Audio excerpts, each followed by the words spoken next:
Olá, senhores, aqui Francisco Tourinho, autor desse livro. E estamos aqui para falar mais uma vez sobre teologia, assuntos gerais, mas hoje diretamente relacionado ao calvinismo. Judas foi predestinado ou não? Bem, o calvinismo clássico ensina que sim, Judas foi predestinado. Agora, o que significa essa predestinação? Pois muito que bem. Primeiro nós vamos estabelecer por que nós acreditamos que Judas foi predestinado. Depois, vamos explicar o significado dessa predestinação e quais são as suas consequências com relação à doutrina. Se isso tira ou não a responsabilidade de Judas, se isso nos leva a fatalismo e outras coisas mais que são as confusões e alegações típicas dos nossos adversários teológicos. Pois assim diz a Escritura. Não estou me referindo a todos vocês. Conheço os que escolhi, assim diz Jesus. Mas isto acontece para que se cumpra a Escritura. Aí Jesus cita Salmos 41. Aquele que partilhava do meu pão voltou-se contra mim. João 13, 18. Essa escritura que está se cumprindo no tempo de Jesus foi escrito 1000 anos antes dele. O salmista escreveu esse texto. Independente do significado de se isso causou ou não a traição de Judas, uma coisa é certa. Aquele que previu antes de Judas fazer qualquer coisa. Judas não existia ainda em 1000 anos atrás. Então, pelo menos, nossos adversários deverão aceitar que aquele que escreveu isso a respeito de que uma pessoa trairia Jesus Cristo, a escreveu muito antes dela existir ou decidir trair. Segundo, aquele que escreveu sabia exatamente quem seriam os 12 e sabia exatamente quem iria trair. Então ele já tinha uma pessoa em mente quando ele escreveu isso. Então nós não podemos dar Deus por ser ignorante a respeito do assunto.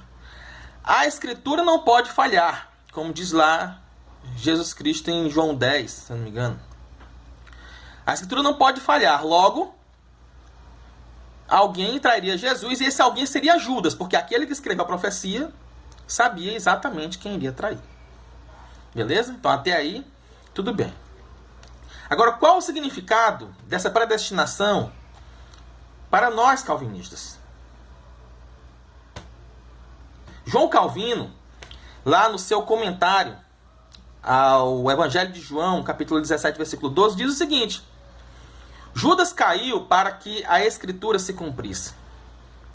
Mas seria um argumento infundadíssimo se alguém inferisse disso que a revolta de Judas deve ser atribuída a Deus e não a ele mesmo, como se a predição colocasse necessidade sobre ele. Olha só o que Calvino diz. Primeiro, a revolta de Judas veio dele mesmo. Então, primeira coisa que nós devemos estabelecer, essa predestinação não infundiu o mal em Judas. Não foi colocado a maldade em Judas, ou seja, Judas fez porque ele era mau. Segundo, essa predestinação não coage Judas a fazer o mal, como se ele quisesse fazer o bem e a predestinação levasse ele a fazer o mal. Não. É como diz a Confissão de Fé de Westminster, que Deus decreta tudo imutável e falivelmente, mas de acordo com a natureza das causas secundárias. O que é uma causa secundária? É aquilo que é movido por outro. Tudo aquilo que não é Deus é causa secundária. Então, as criaturas são causas secundárias livres e elas são movidas de acordo com sua natureza. Natureza livre e que pode ser uma natureza regenerada ou uma natureza má. Judas não era um cara convertido, ele era um cara mau. E pessoas más fazem o quê? Pessoas más fazem coisas más. As pessoas más fizessem coisas boas, elas seriam pessoas boas, não pessoas más. Então Deus concede ajuda a Judas, concede uma força a Judas, para que Judas possa se mover, porque nada pode ser feito fora de Deus, porque nele existimos, nele somos, nele nos movemos. Só que Judas desvia esse mover de Deus, que tem um bom propósito, para fazer o mal, porque ele é um homem mau. E aí Deus decide não impedir a ação de Judas. E aí está o decreto. Essa é a predestinação de Judas. Deus não impede que Judas faça o mal. Na medida que ele não impede, ele permitiu. E se ele diz que vai acontecer, se ele permite, ninguém mais pode impedir. Porque o próprio Deus diz que vai acontecer.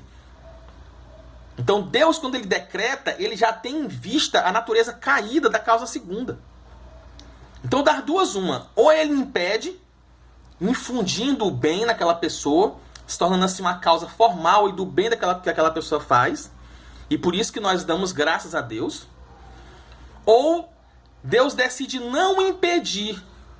E aí a própria criatura vai ser a causa formal do seu ato, do ato pecaminoso.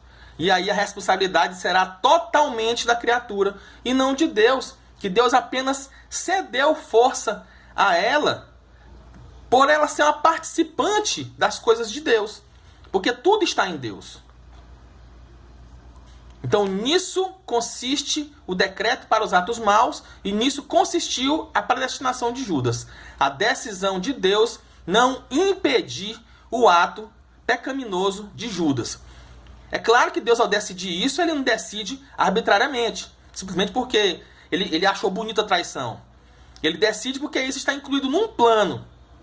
O plano de quê? De que o Cristo morresse, padecesse para a expiação dos nossos pecados, morresse e ressuscitasse, para que assim a gente, na semelhança dele, pudesse ressuscitar também.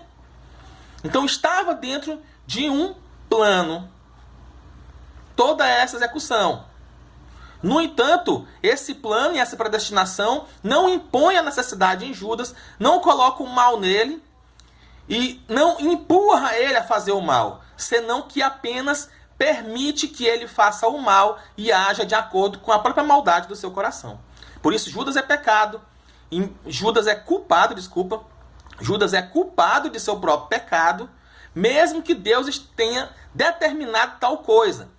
Sendo essa determinação uma determinação negativa, não uma determinação positiva. Porque Deus agora se torna aí apenas uma causa acidental desse pecado, pois a sua força foi desviada para outro fim, enquanto Judas se torna uma causa formal, ou seja, aquele que determina a natureza do ato que se vai seguir, que é um ato pecaminoso. Tá ok?